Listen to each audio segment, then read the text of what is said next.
அப்ப 10ஆம் பாவம் பலப்பட்டா மட்டும் தான் ஒருத்தர் தொழில் செய்து ஜெயிக்க முடியும். அது எந்த லக்னமாக இருந்தாலும் சரி.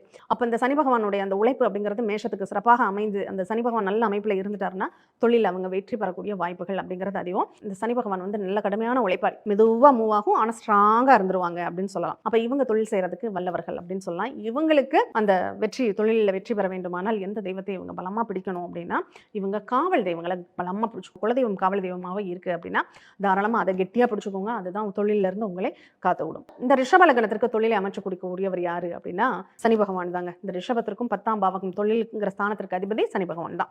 இந்த ரிஷபத்திற்கும் தொழில் வளர்ச்சிகள் நல்ல சாதகமாக அமையணும், தொழில் நல்ல ஒரு பொருளாதார வளர்ச்சியை சந்திக்கணும் அப்படின்னா இவங்க வந்து காலபைரவரை பலமா பிடிச்சுக்கணும்.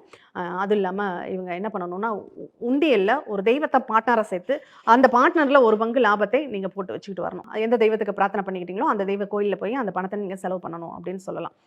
அடுத்ததாக மிதுன லக்னம். இந்த மிதுன லக்னம் போகும்போது சொந்த தொழில் செய்யக்கூடாதுன்னு சொல்லிட்டோமா? இல்லங்க மீறி செய்றீங்க அப்படின்னா, இங்க உங்களுக்கு மிதுன லக்னத்திற்கு குரு பகவான் நல்ல அமைப்பில இருந்தா மட்டும் தான் நீங்க சொந்தமா தொழில் செய்யணும்.